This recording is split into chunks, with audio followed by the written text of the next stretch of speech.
Lankan police force. Now they're going to test me with an exercise that goes to the very heart of their fight against the Tamil Tigers. Hostage taking and ransom are crimes they excel at. Okay, I'm in the killing house, and this is where the Special Operations Group does all their CQB training, close quarter battle.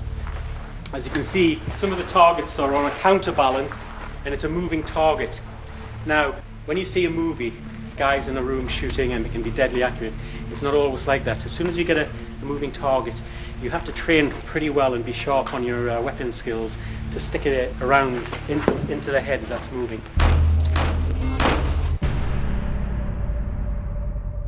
Right, we're ready to run through this CQB exercise.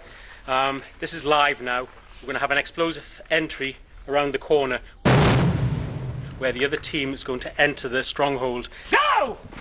As soon as that goes bang, there'll be a stun grenade posted. As soon as we hear that going off, my team of 3 will enter in here, engage any targets that present a danger to us, and then move in to the area where we know the hostage is being kept.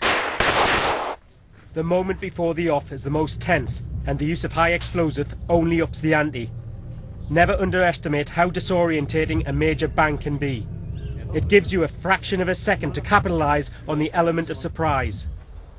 For the STF and the hostages they are trained to save, it can be the difference between life and death.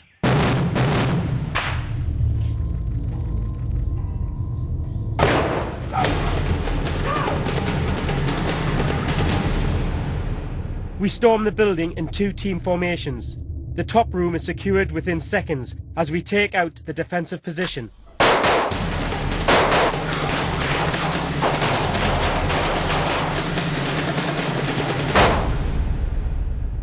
With the first room cleared, both teams move on to the next stage.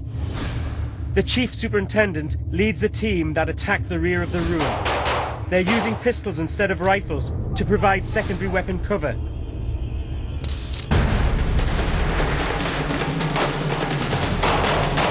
It's a technique called overkill that gives the targets no chance. My team makes for the area where the intelligence says the hostages are being held.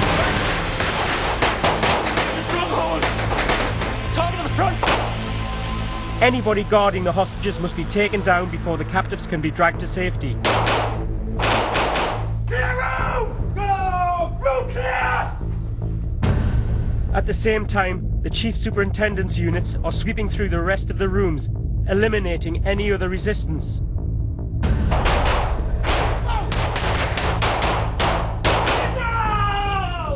We exit with the hostage in tow. The other team provide cover to the rear, ensuring that none of us takes a bullet in the back. Okay, on that, you heard the huge explosion. That's where the frame charge blew the wall in, and the team went in engaging the targets that presented a danger to us straight away. We were covered by the second team as they entered in. We then moved off to the right, engaged the targets, extracted the hostage, and then we exited the building. It's as quick as that.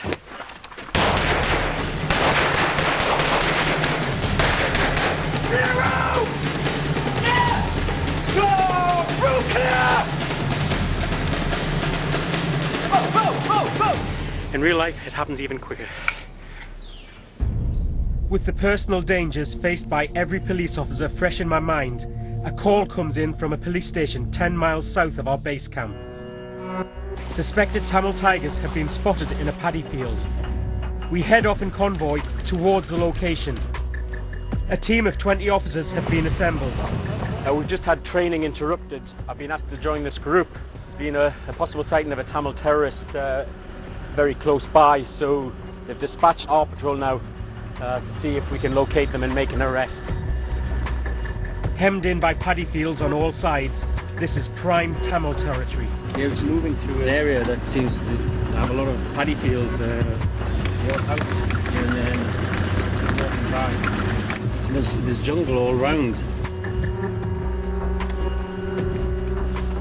I get the feeling I'm about to be reminded of the difference between field training and on-the-job action. Once you get onto operations, that's the training over, and you'll see the guys, they'll joke around less, but everything's for real. You'll see, it's real ammunition, and then basically training takes over, your instincts take over. We arrive at the rendezvous, a spot deemed to be a safe distance from the suspected terrorists. The lads have got a roadblock up here, and the patrol's waiting for us. Officers from the Special Task Force liaise with the local police. The commanders there are actually just discussing the best way to get in. The tip-off, it turns out, has been a false alarm. There are no terrorists to hunt down. The commander then makes a tough, instinctive call. With a group of fresh recruits, all fired up, he decides to go ahead with the mission as planned, turning it into a live training exercise. As far as the men are concerned, it's still the real mission. Only a handful of senior cops, the film crew and me, are let in on the conceit. The plan remains the same. 2 suspected Tamil Tigers have been spotted. They're allegedly carrying weapons and behaving suspiciously near a roadside where many landmines have been planted in the past. The aim is to take them out with a hard arrest. We're moving in along the edge of this paddy field, so we're definitely going to get wet. They think the suspects could be over there, and they wouldn't be expecting us crossing over here. We're going to get to a point where there's a recce team, and then the patrols are going to go out and see if they can get eyes on. If so, they'll move in and then make the arrest. The men prepare their kit for wet water operations. We're making our approach through a paddy field to catch the suspects by surprise. We wade through the water.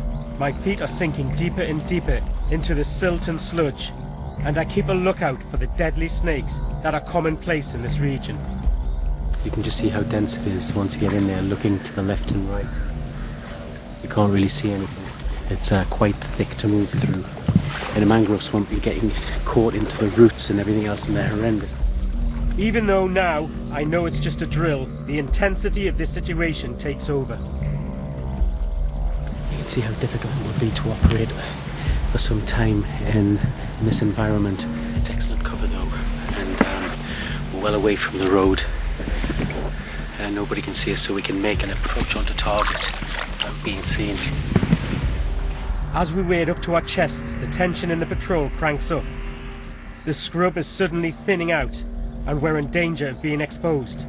As far as the men are concerned, their cover could be blown at any moment. Whenever you come to a clearing, the guys will go through any type of obstacle crossings, because again, you're exposed. All you need is some guy on the other side of the bank to see it, and then set some signal off. So they're just using all the patrolling techniques that we saw before.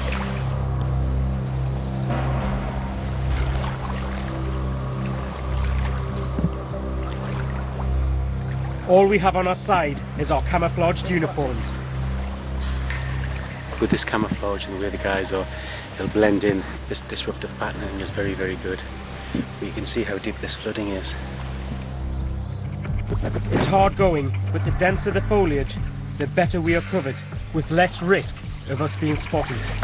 As you can see, as we're moving in, we don't use machetes to clear anything. You just lift the branches up and push them away. If you're using machetes, you make a lot of noise, and also you leave sign there. So we're just slowly moving in, pushing to one side. The only sound you usually hear is the water. No one talks. We're relying on the cover of nature and the local background sound to mask our approach.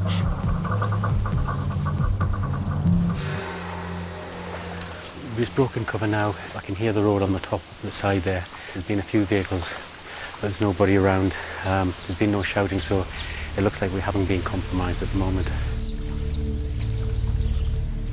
Finally, we reach the end of the paddy field, get low and break cover, entering a sparsely wooded clearing about 500 meters from where the suspected terrorists were believed to be.